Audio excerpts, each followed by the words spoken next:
Привет, меня зовут Арсен Дмитриев, и я кандидат в депутаты Таллинского горсобрания. Около 2 месяцев назад я выпускал достаточно подробное, большое 35-минутное видео про проблему с велосипедами в Таллине, где я пытался разобраться в том, почему именно у нас не получается сделать велодорожки и почему город движется и деградирует в автомобильную сторону. Тогда же я написал параллельно обращение в русскоязычное издание Post.ms для того, чтобы те провели свое журналистское расследование и нашли ответ на то, почему именно наши велодорожки столько стоят. И каковы же были мои радость и удивление, когда спустя 3 месяца я наконец-то обнаружил то, что мне ответили. В первый же попавшийся свободный момент я поспешил к прочтению. И в самом начале я не на шутку обрадовался, потому что журналисты сделали запрос в мэрию, и вся статья начинается с сухих, строгих фактов. И из этих же фактов мы узнаем, что, оказывается, изначальный бюджет в 1,5–2 миллиона был увеличен, и по итогу проект уже на данный момент составил 2 миллиона 300 тысяч евро. И это еще не финальная сумма. Благодаря обновившейся информации мне даже пришлось обновлять название у своего последнего видео. И после этого начинается самая сладенькая, самая интересная часть, а именно разбор того, сколько что стоит. Итак, мы узнаем то, что из сметы ремонтные работы и замена покрытия стоила в данном проекте 650 тысяч евро. Что, с одной стороны, конечно, вызывает вопросы, потому что я не особо заметил, чтобы они что-то реновировали и что-то на самом деле реконструировали. И куда делись эти 650 тысяч, не очень понятно. Но да ладно. Установка физических ограничений, светофоров, мачт и прочего обошлось городскому бюджету в 264 тысячи. И теперь начинается самое интересное. Мы видим то, что минимальная стоимость работ, которые действительно были нужны для вот этих временных решений, обошлась городскому бюджету всего лишь в 914 тысяч евро. И тут возникает вопрос, а куда делись остальные 1,5 миллиона? Столбы, светофоры, ограничения, столбики, замена асфальтного покрытия нам обошлись в 914 тысяч. В то время как 1,5 миллиона евро ушло, внимание, на разметку. На разметку. Почти 2/3 бюджета всего проекта ушло на то, чтобы нарисовать вот эти красные полосы. Даже не просто белую разметку, а вот именно вылить эти 100 тысяч литров красной краски. Тут даже, знаете, уже возникает не вопрос, почему и зачем.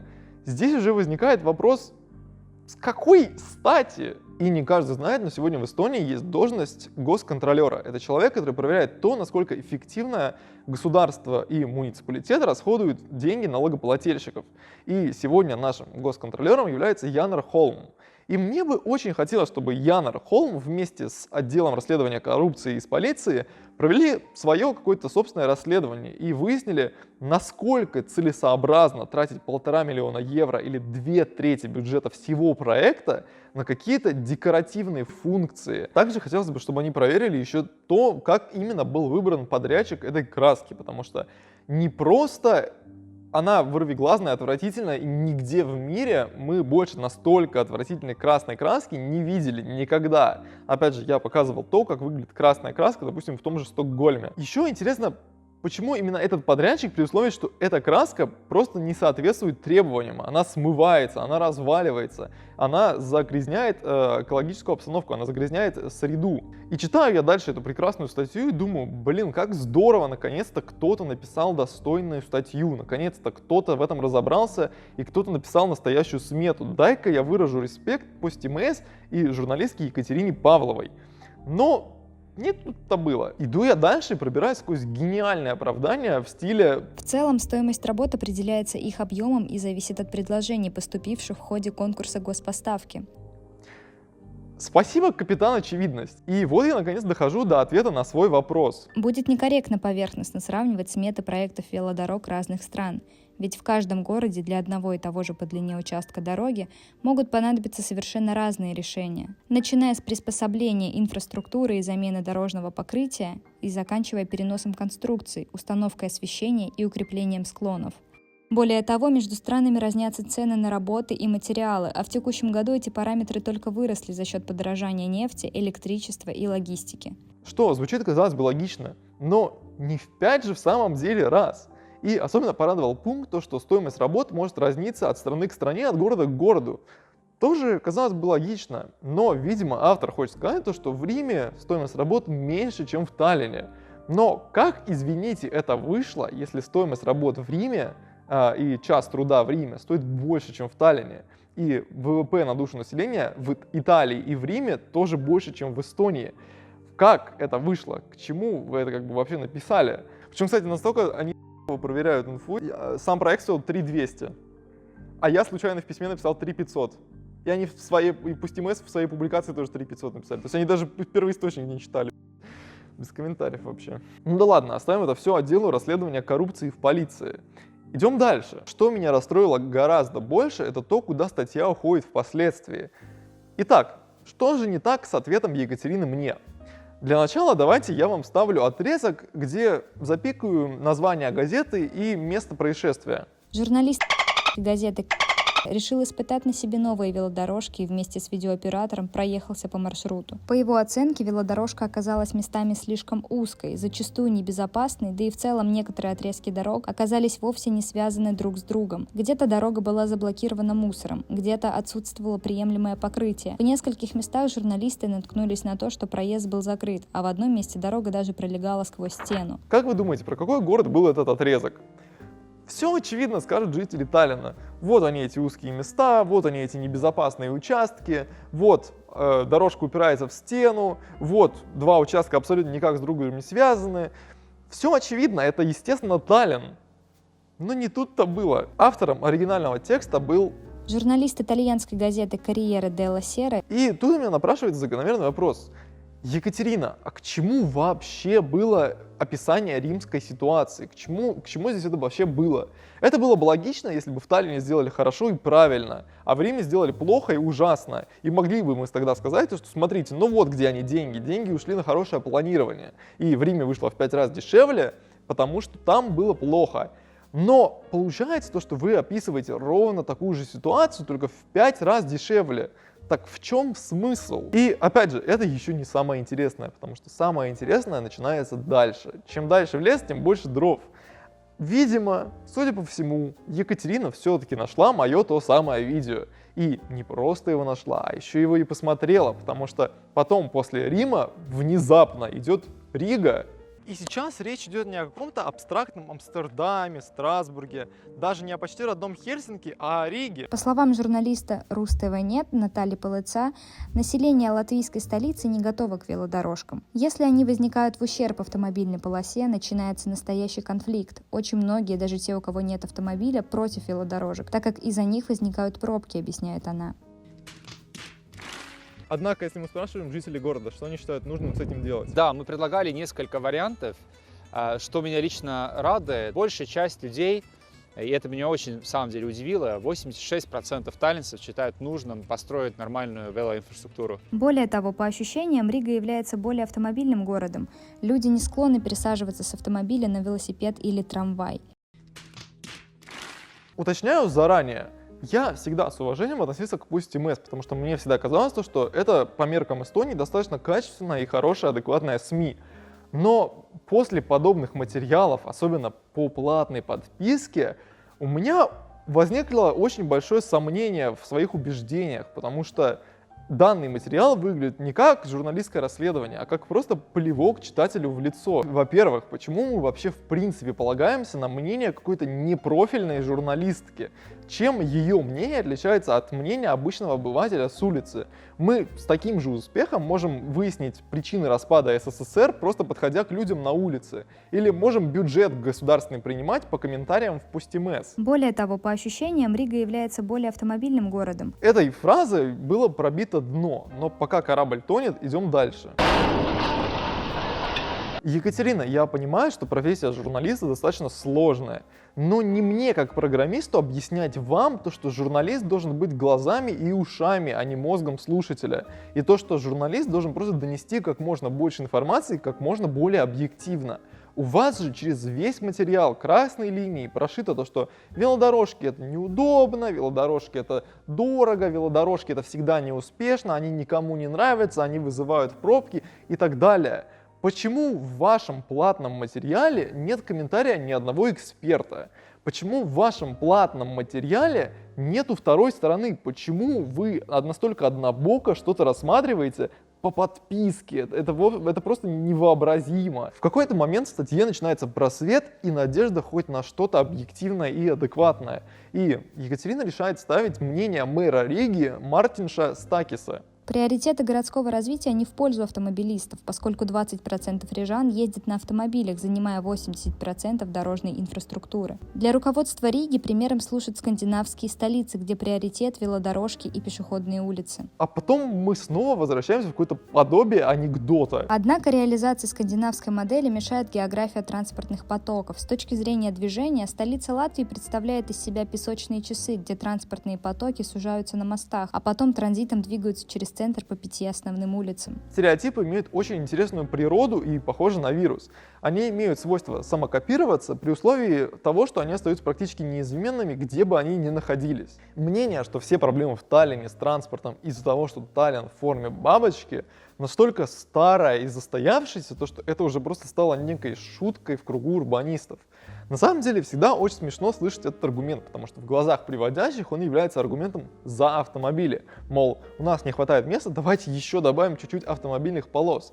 Но на самом деле это самый что ни на есть главный аргумент против автомобилей, потому что пропускная способность измеряется не в автомобилях, пропускная способность измеряется в людях.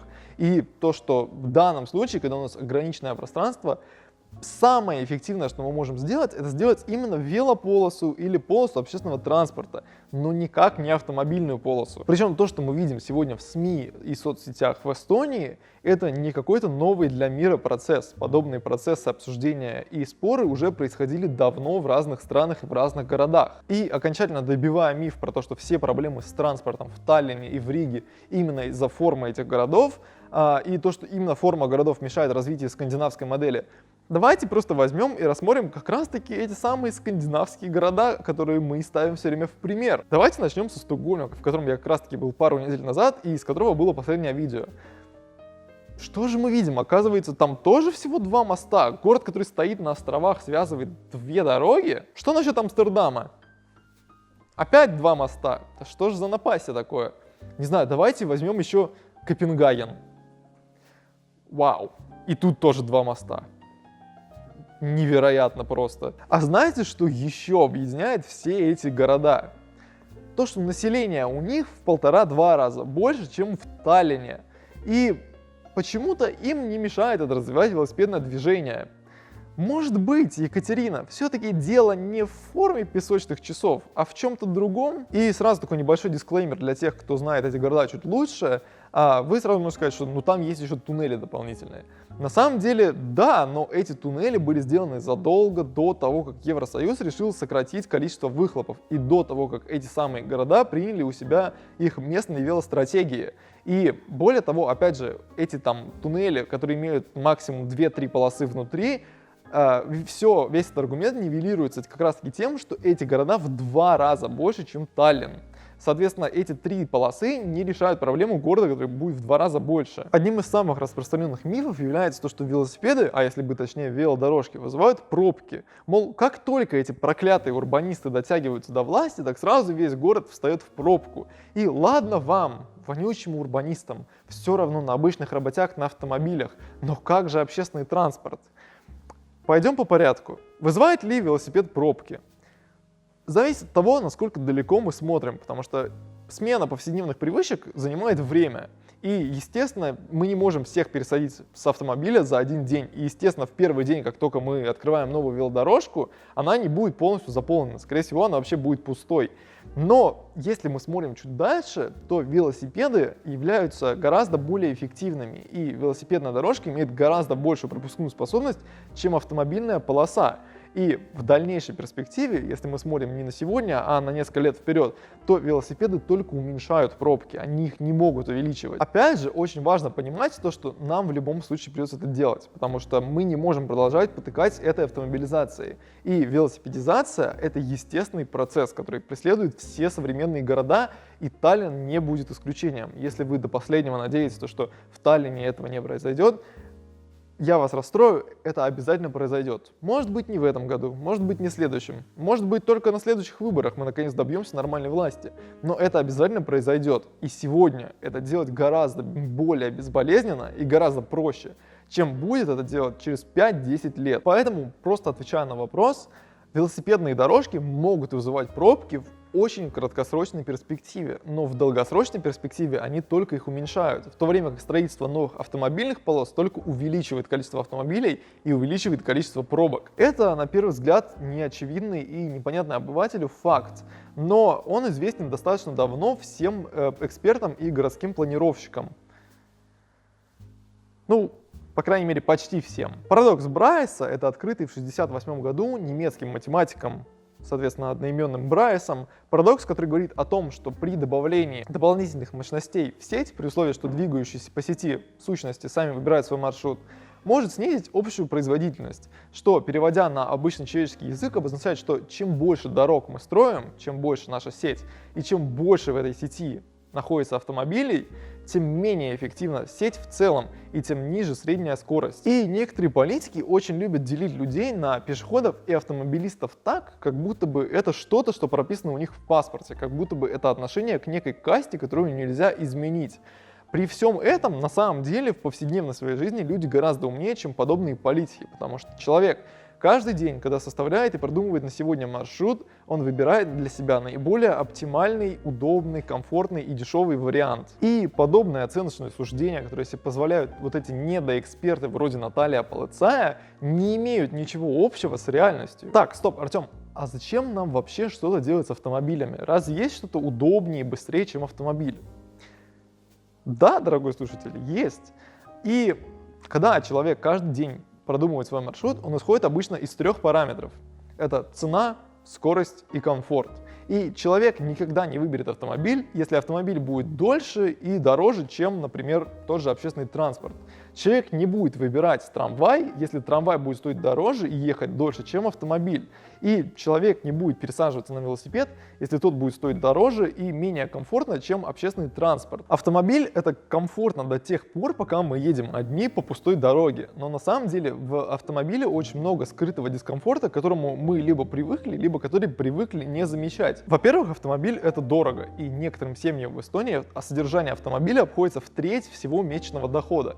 Постоянно растущая цена на топливо, запчасти, страховка – это все выходит в достаточно большую сумму, и просто отказавшись от автомобиля, можно ежегодно экономить несколько тысяч евро. Во-вторых, автомобиль – это шум, и автомобиль создает большую часть шума в городе. И просто снизив количество автомобильных полос, можно было бы сделать жизнь в городе гораздо комфортнее. Я уже проводил это сравнение в своем последнем видео про велосипеды, но я не постесняюсь сделать это еще раз. Когда я последний раз был в Стокгольме, я случайно попал на одну из главных улиц, которая называется Хамнгатен.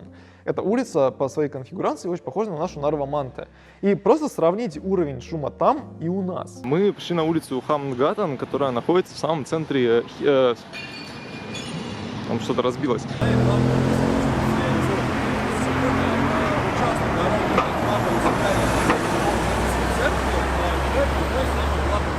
И находясь на нашей Нарва-Манте, просто физически невозможно нормально разговаривать. Там постоянно приходится кричать во все горло, чтобы тебя было просто слышно. И не знаю, как вы, но почему-то мне кажется, что жители Таллина заслужили гораздо более комфортной городской среды. И то, что большинство жителей не заслужило мириться с шумом, который создает абсолютное меньшинство. В-третьих, автомобиль — это неэффективно, потому что 95% своего существования автомобиль просто стоит на месте и занимает примерно 12,5 квадратных метров. И получается, что один человек припарковался, и у нас 12,5 квадратных метров занято. Приехало 100 человек, и у нас уже больше квадратного километра просто простаивает. И мы сегодня часто видим ситуацию, когда у нас парковка у нового здания занимает место больше, чем само здание. И это ненормально. Плюс, находясь в движении, автомобиль в среднем обычно перевозит одного человека, и это только водитель. Я думаю, мне не стоит говорить о том, что автомобиль занимает треть автобуса, перевозит всего лишь 1/25 его вместимости. Думаю, даже не нужно показывать вам картинки знаменитые, на которых видно то, что 3 автомобильные полосы влезают в один автобус. Ну и последняя на сегодня причина — это то, что автомобили генерируют слишком много грязи и пыли в городе. И, к сожалению, сегодня эстонское общество еще не доросло до проблем экологии. Нас еще не заботят загрязнение окружающей среды. Однако грязный воздух и пыль уже влияет на каждого сегодня. Но тогда почему же урбанисты все время пекутся именно о велосипедах, а не, например, об общественном транспорте? Ответ прост, потому что велосипеды дешевле, экологичнее, быстрее и здоровее. Велосипед практически ничего не стоит ни для своего владельца, ни для города, потому что стоимость велосипеда составляет как раз-таки те самые несколько сотен евро, которые можно сэкономить буквально за 1 месяц после отказа от автомобиля. Плюс стоимость эксплуатации велосипеда близится к нулю, потому что велосипеду не нужно топливо, в велосипед не нужно заливать масло. При парковке на велосипеде не нужно платить за нее. И стоимость запчастей для велосипеда минимальная, и плюс там особо ломаться-то и нечему. И помимо того, что стоимость эксплуатации близится к нулю, но и стоимость самой инфраструктуры для города обходится крайне низко, потому что для общественного транспорта нам нужно строить остановки, нам нужно ремонтировать постоянно асфальтное покрытие, нам нужно держать в нормальном состоянии автопарк и платить за топливо для нашего общественного транспорта, в то время как велоинфраструктура практически ничего не стоит. Более того, строительство велоинфраструктуры обходится городу гораздо дешевле, чем обслуживание и строительство инфраструктуры для общественного транспорта. И помимо того, что велоинфраструктура стоит дешевле, так велоинфраструктура еще и сама по себе привносит деньги в экономику. Вы спросите, как это возможно?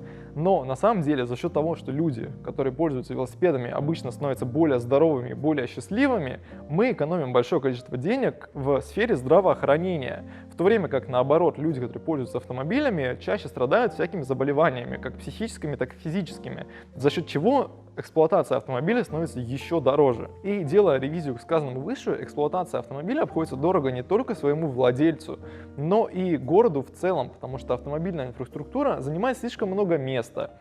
Асфальтное покрытие постоянно приходится менять, постоянно приходится расширять дороги, строить развязки, строить парковки и паркинги, занимая дорогущие квадратные метры в городе. И получается, что на меньшую часть трафика мы тратим большую часть бюджета и получаем взамен пыль, шум, грязь и парковку вместо двора. И завершая тему денег, стоит упомянуть, что сегодня строительство велоинфраструктуры поощряется Европейским Союзом, что делает и без того дешевую инфраструктуру еще дешевле, в то время как вся автомобильная инфраструктура полностью ложится на карман налогоплательщика, то есть ваш. Так же, как ни парадоксально, в масштабах города велосипед может быть даже быстрее, чем автомобиль и общественный транспорт, потому что велосипед не стоит в пробке, потому что велосипед не нужно ждать на остановке. И средняя скорость в городе у трафика примерно 30 км. В час пик средняя скорость у автомобиля в Таллине составляет от 15 до 25 км, в то время как у велосипеда примерно 16-20. То есть в час пик велосипед будет даже быстрее, чем автомобиль. Теперь настал момент ответить на несколько самых главных стереотипов.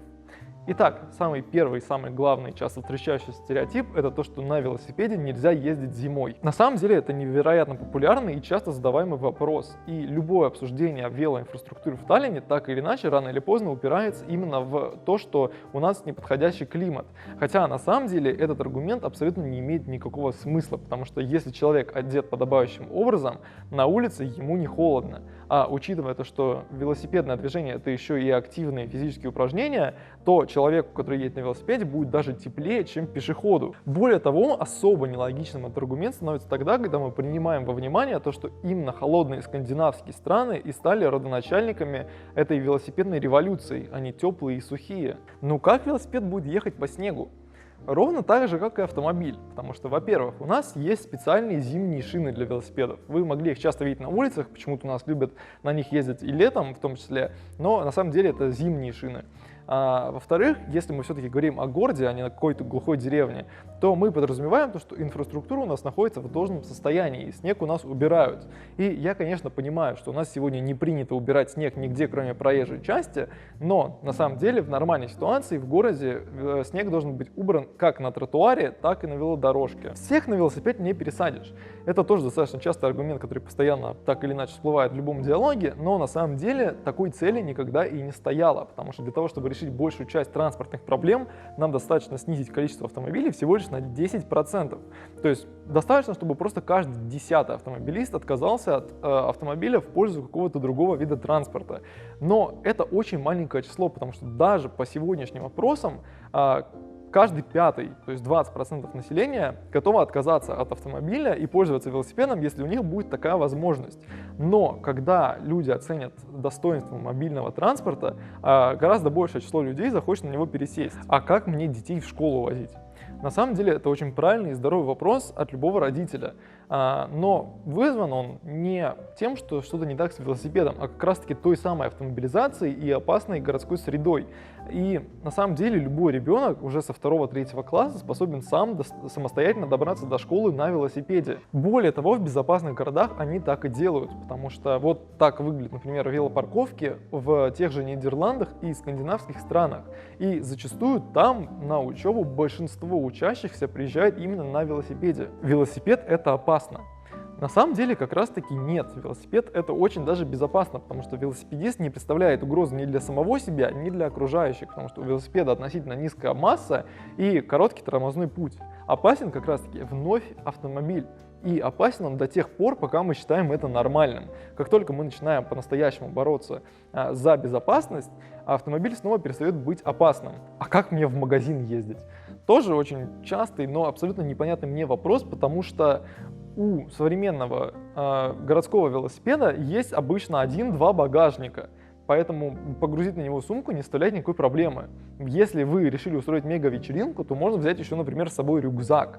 Ну или на крайний случай вызвать доставку, которая сегодня очень распространена и стоит гораздо дешевле, чем владение собственным автомобилем. Ну и плюс у нас не стоит цель утилизировать все автомобили. Речь всегда идет о том, что нам нужно снизить их потребление, а не полностью избавиться от них. Велосипед неудобно хранить. На самом деле это одна из самых частых причин отказа от велосипеда, потому что тащить велосипед на хрен знает какой этаж — это ненормально, так быть не должно. И у велосипеда, ровно как у автомобиля, должно быть специально обособленное место для хранения на уровне просто улицы.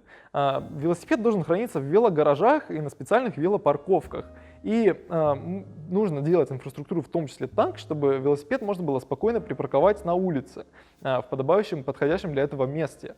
И это настолько очевидная мысль, что даже центристы в лице, например, какого-нибудь Владимира Света делают это своими предвыборными обещаниями. Автомобиль — это престижно, а велосипед — это для каких-то бедных студентов и хипстеров. У нас в головах у каждого человека живет какое-то количество стереотипов. И у нас в голове есть некая картина мира того, как все должно быть. И так сложилось исторически, что машины обычно больше покупали мужчины, потому что исторически мужчины были более состоятельными, там было больше гендерного различия раньше. И так осталось такой стереотип в наших головах, что вот у мужчины должен быть автомобиль, иначе он никакой не мужчина. Нужно посадить дерево, вырастить сына, построить дом и купить автомобиль в кредит. Велосипед — это прогулочный транспорт. Подобную ересь я слышал лишь однажды и от одного человека. Велосипед для меня не средство передвижения, это скорее прогулочный транспорт. Дорогой Андрей, когда вы ознакомливаетесь с статистикой в Хельсинки, вы можете узнать, что там 30% населения пользуются велосипедами на повседневной основе. Как вы думаете, они это делают каждый день все-таки в прогулочных целях или с целью добраться до работы? Но я же вспотею, пока доеду. На самом деле вот этот аргумент уже гораздо более весомый, чем все предыдущие, потому что действительно это дело привычки. Если ты всю жизнь пользовался автомобилем, то когда тебе придется теперь крутить педали, это действительно может в первую очередь в самом начале вызвать проблемы в лице повышенного потоотделения. Но тут все упирается в привычку, и со временем для вас эта нагрузка перестанет быть максимальной, она перестанет для вас вообще быть нагрузкой, и вы будете потеть на велосипеде не больше, чем просто при ходьбе пешком. Более того, это всегда очень странно, когда этот вопрос задают люди, которые покупают себе автомобиль. Вы покупаете себе автомобиль за несколько десятков тысяч евро в кредит. При этом всем можно купить себе электровелосипед, и даже вообще, в принципе, ничего крутить не придется, и будет стоить это гораздо-гораздо дешевле. Мне нравится, как говорят, то, что я запыхаюсь и вспотею, те же люди, которые говорят, что зимой будет холодно ездить. Ты уже определись, тебе будет холодно или ты вспотеешь. А если я деловой человек, и мне нужно везде успеть, или у меня родственник с ограниченными возможностями?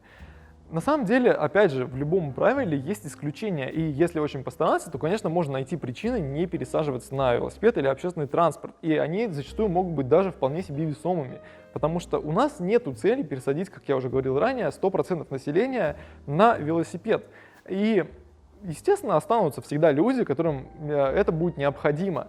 Но речь идет о том, что это как раз исключение, а не правило. И теперь, когда мы обсудили самые популярные стереотипы, стоит поговорить о самой важной проблеме, которая сегодня раскалывает общество. Это мысль в голове автомобилистов, то, что вот эти все изменения, они в первую очередь ударят по ним и сделают плохо автомобилистам. На самом деле это абсолютно не так. И в первую очередь это в интересах автомобилистов все эти реформы, потому что, как ни странно, казалось бы, вот Нидерланды — это вот самое такое антиавтомобильное место на планете, да, там сужают улицы, строят велосипедные дорожки, строят полосы общественного транспорта выделенные, но при этом всем приложение Waze, которая проводит ежегодно на свою многомиллионную аудиторию опросы о качестве удовлетворенности дорогами по всему миру, приходит уже второй год подряд к выводу о том, что самые качественные дороги и самые удовлетворенные водители именно в Нидерландах. Когда мы говорим о качественной реформе городской среды, мы все-таки подразумеваем и ставим перед собой цель не сделать жизнь автомобилистов невыносимой, а мы ставим перед собой цель сделать комфортную и безопасную городскую среду для всех. Более того, как ни удивительно, именно больше всего заинтересованы в этих реформах именно автомобилисты, потому что раньше тот, кто стоял перед вами на светофоре и занимал перед вами драгоценные 3 квадратных метра, теперь будет ехать вообще по отдельной полосе и вообще не будет с вами никак пересекаться. После того, как люди начнут пересаживаться в автомобили на велосипед, именно для вас же останется больше места. Именно для вас же станут меньше пробки, и именно для вас же освободятся парковочные места. Потому что тот, кто раньше был вынужден парковаться на вашем парковочном месте у вас во дворе, потому что у него не было возможности передвигаться на велосипеде, сегодня будет парковаться на велопарковке, а парковочное место для автомобиля оставит вам. И теперь у тебя не просто больше места, и теперь тебе не нужно стоять на светофоре с огромным количеством автомобилей. Теперь у тебя в целом движение становится гораздо более прямолинейным и простым, потому что у тебя остается меньше помех, и у тебя остается меньше лишних знаков, лишних поворотов и лишних маневров. Именно в твоих интересах бороться за эти новые градостроительные реформы. Поэтому мне очень хотелось бы, чтобы автомобилисты не мешали этим реформам, потому что по итогу от них выигрывают абсолютно все. От них выигрывают пользователи общественного транспорта, потому что общественный транспорт становится качественнее и быстрее. От этого выигрывают автомобилисты, потому что становится больше парковочного места, становится меньше помех, и движение становится гораздо более спокойным. От этого выигрывают велосипедисты, потому что у них появляется отдельная среда, и им не нужно маневрировать между пешеходами. И от этого выигрывают пешеходы, потому что им не приходится отпрыгивать от каждого проезжего электросамоката. И пора наконец осознать и признаться самим себе в том, что пробки и недостаточное количество парковочных мест — это не вина плохой инфраструктуры. Пробки и недостаточное количество парковочных мест появляются из-за того, что у нас слишком много автомобилей, и нам в любом случае придется с этим что-то делать рано или поздно. Но критикуешь — предлагай. И, Артем, вот ты постоянно говоришь о том, что нужно что-то менять. А что конкретно мы должны сейчас сделать? Вот почему тебе не нравятся, например, те же велорешения, которые сделали в самом центре города сейчас? Я бы мог ответить на этот вопрос самостоятельно, но я решил, что я знаю человека, который сможет на этот вопрос ответить гораздо интереснее и лучше, чем я. И поэтому представляю вам Пертеля Пере, который является велоактивистом и нашим веломэром. Пертель? Esimene asi, millest tuleb alustada, on see, et Tallinna linnavalitsus ja Tallinna Transpordiamet tunnistavad, et nad ei oska rattateid teha. Ja see on okei. Rattastrateegia, see, mille alusel Tallinnas rattateid üldse rajada saab, seal on kirjas, et esimesel aastal tuleb põhjalikult tegeleda ettevalmistusega. Rattastrateegia on ette nähtud selle jaoks, et inimeste turvalisus tänavatel tõuseks ja tõuseks elukvaliteet. Kasvav rattaliiklus toob kaasa väga palju hüvesid kõikidele, täpselt nagu me oleme näinud mujal Põhjamaade ja Euroopa linnades. Autoummikud vähenevad, sest inimestel on võimalus soovi korral kolida rattasadulasse. Õhusaaste väheneb, inimeste tervis paraneb, sellepärast et rasvumine väheneb, siis me saame kõik iga päev natukene liigelda. Need asjad kokku tõstavad inimeste nõudlikkust ja soovi ja arusaamist parema tervikliku linnaruumi järele, täpselt nagu Mitte-Tallinn seda on näiteks viimase ajal teinud.